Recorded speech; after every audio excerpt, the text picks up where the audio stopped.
ไอ้ខ្សែបាតដៃរបស់មនុស្សម្នាក់ៗគឺយើងអាចសម្លឹងមើល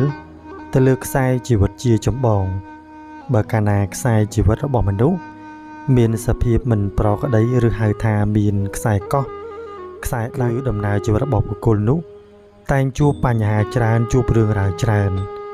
ឬក៏ជួបអ្វីមួយដែលមិនសូវសមប្រកបឬក៏ត្រូវមានជំងឺឈឺថ្កាត់តាំងពីក្មេងឬទទួលវិបាកកម្មណាមួយបើខ្សែបាតដៃឬខ្សែជីវិតបែបនេះស្ដើងខ្លាំងក៏តាក់ទងជាមួយនឹងខ្សែសុខភាពឬក៏ដំណើរនៃជីវិតបុគ្គលនោះមានការជួបការប្រែប្រួលខ្លាំងឬត្រូវជួបរឿងល្អបន្តិចក្រោយមកក៏ជួបរឿងអាក្រក់វិញតាក់ទងនឹងសញ្ញាខ្សែបាតដៃប្រភេទនេះគឺយើងឃើញថានៅលើខ្សែបាតដៃរបស់គាត់គឺមានសញ្ញាខ្សែកោះមួយនៅចំកណ្ដាលឬហៅថានៅគៀកនិងកន្លាក់កដៃដែលជាឧបនិស្ស័យមនុស្សក៏ត្រូវមានរឿងរ៉ាវបញ្ហាទាក់ទងនឹងសុខភាពឬក៏បញ្ហាមួយចំនួនដែលគាត់អាចជួបទាំងបញ្ហានោះជាវិបាកកម្មចាស់តែដោយសារតែដៃប្រភេទនេះជាខ្សែបាតដៃមានសញ្ញាខ្សែគ្រូបជាយអមជាមួយផងនៅពេលដែលគាត់ត្រូវជួបរឿងរ៉ាវណាមួយមិនល្អគឺមានខ្សែផ្ដល់ដំណឹងឬខ្សែគ្រូតាមការពារគាត់ខ្សែដែលអមជាមួយនឹងខ្សែជីវិតនេះហៅថាខ្សែគ្រូបជាយឬក៏ជាខ្សែទេវតាតាមចម្លងតាមជួយទ្រទ្រង់បែកបាច់រក្សាការពារមិនឲ្យប៉ះពាល់គ្រោះថ្នាក់បញ្ហាធំដុំបើមានគ្រោះត្រូវផ្ដាច់ជីវិតយ៉ាងណាក៏មានខ្សែបុណ្យតាមជួយឬហៅថាខ្សែការពារតាមថែរក្សាដោយសារបុគ្គលនេះបានសន្សំបុណ្យច្រើនពាក្យដេតជាតិឬធ្លាប់ជួយសង្គ្រោះមនុស្សដែលកំពុងជួបការលំបាកខ្លាំងឬក៏ត្រូវមានការអស់ជីវិតជាដើមនោះកុសលផលបុណ្យនោះក៏ញ៉ាំងឲ្យខ្សែការពារឡើងមកជួយคุ้មគ្រងឬដោយអនុភាពនៃកុសលផលបុណ្យចាស់ដែលខ្លួនបានធ្វើជាច្រើនកន្លងមកហើយនៅក្រោមកន្លាក់នៃខ្សែដៃនេះក៏យើងឃើញមានសញ្ញាត្រីសំណាងដែលគេទៅជាត្រីសំណាងខ្វែងគ្នានៅក្នុងខ្សែបាតដៃដែលជានិស្ស័យមនុស្សអាចនឹងទទួលលាភទទួលទ្រព្យឬហៅថាទទួលបើកបុណ្យចាស់ឬអាចប្រកបនៅអាជីពការងារមានភាពរីកចម្រើនដល់វ័យចាស់ទទួលនៅរឿងរ៉ាវល្អៗច្រើនទន្ទឹមនឹងនិស្ស័យខ្សែជីវិតអាចនឹងកំសត់នឿយហត់យូរអង្វែងប៉ុន្តែក្រោយពីទទួលរងឥទ្ធិពលបញ្ហាព្យុះភ្លៀងនៅក្នុងឆាកជីវិតខ្លាំងបើសិនជាបងប្អូនមានត្រីសំណាងនៅខាងចុងដៃប្រភេទនេះបងប្អូននឹងអាចទទួលនៅអ្វីដែលជាបុណ្យចាស់ឬភាពរីកចម្រើនផ្នែកទ្រព្យសម្បត្តិ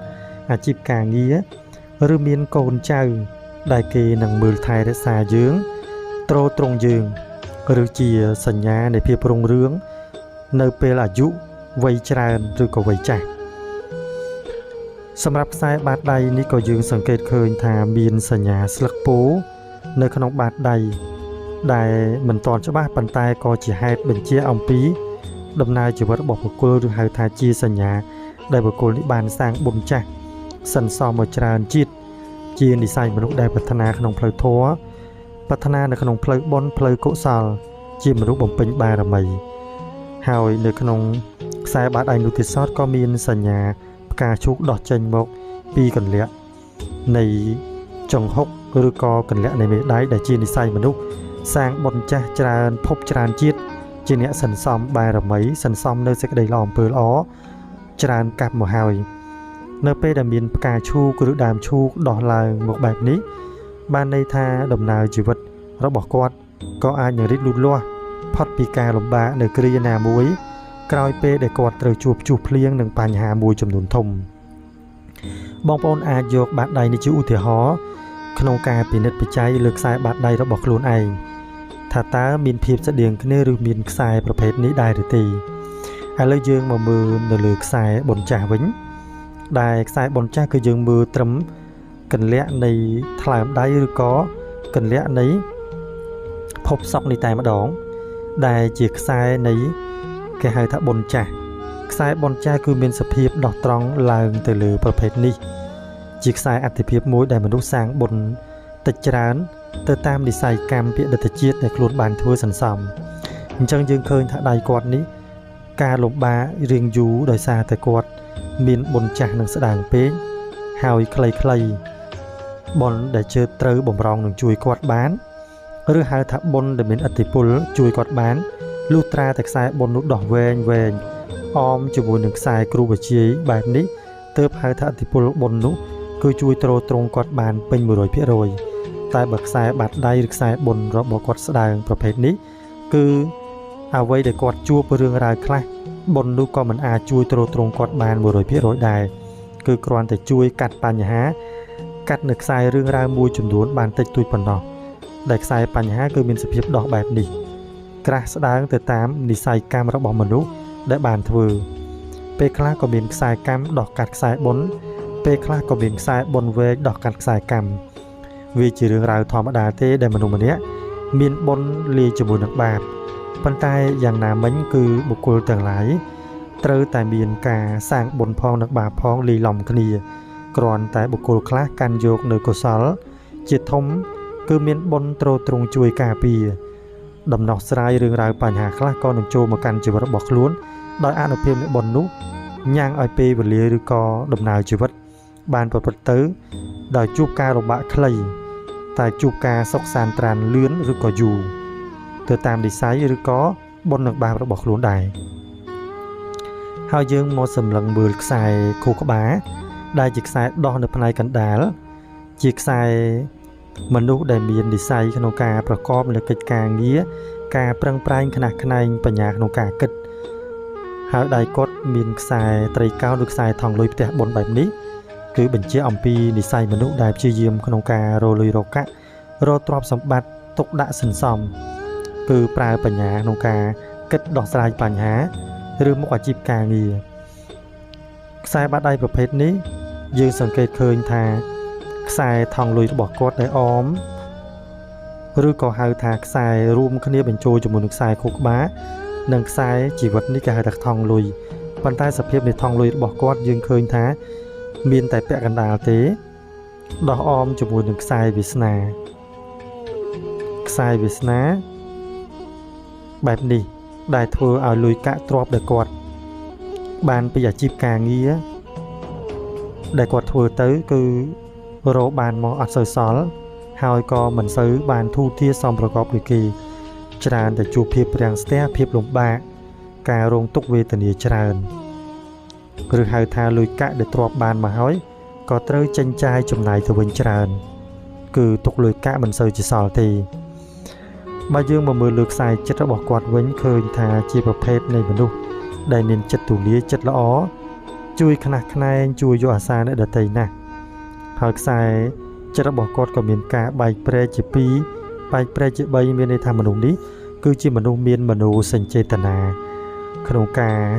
ជួយទ្រទ្រង់ជួយអ្នកដទៃក្នុងការធ្វើអ្វីមួយគឺចេញពីក្នុងចិត្តចេញពីគំនិតរបស់ខ្លួនឯងហើយខ្សែបាតដៃរបស់គាត់ប្រភេទនេះគឺសញ្ញានៃបុណ្យដែលបញ្ជាក់អំពីឥទ្ធិពលនៃជីវិតដែលពេលវ័យអាយុច្រើនទៅគឺគាត់មានតែត្រីសំណាងមួយទេដែលបញ្ជាក់បានថាគាត់អាចនឹងទទួលភាពសុខសាន្តត្រាននៅថ្ងៃអនាគតមានលុយកាក់មានទ្រព្យអាចនឹងទុកដាក់សន្សំបានឬហៅថាមានទ្រព្យជួយគាត់តែបើនិយាយអំពីកម្លាំងនៃប្រាជ្ញាជាមនុស្សលុយកាក់ទ្រព្យសម្បត្តិទុកដាក់គឺមិនសល់ឡើយគឺគាត់អាចមានបុណ្យទ្រទ្រង់ជួយគាត់នៅក្នុងវ័យដែលមានអាយុច្រើនតែប៉ុណ្ណោះនៅពេលវ័យក្មេងជីវិតគាត់លំបាកនឿយហត់តស៊ូខ្លាំងណាស់ទាំងកាយទាំងចិត្តគឺសម្ពាធផ្លូវចិត្តការដែលធ្វើគិតច្រើនរ៉ាប់រងច្រើននៅក្នុងដំណើរនៃជីវិតការងារនិងផ្នែកសុខភាពរបស់គាត់ក៏មិនសូវល្អដែរនេះជាខ្សែបាតដៃឧបនិស្ស័យរបស់មនុស្សដែលខ្ញុំបានលើកយកជាឧទាហរណ៍សម្រាប់ដល់បងប្អូនពុកម៉ែមីមីងឲ្យបានទទួលជ្រាបនិងរៀនមើលខ្សែបាតដៃរបស់ខ្លួនឯងដើម្បីជាការបំភ្លឺផ្លូវឬជាការដែលយើងអាចដឹងអំពីវាសនាការគិតផ្លូវជីវិត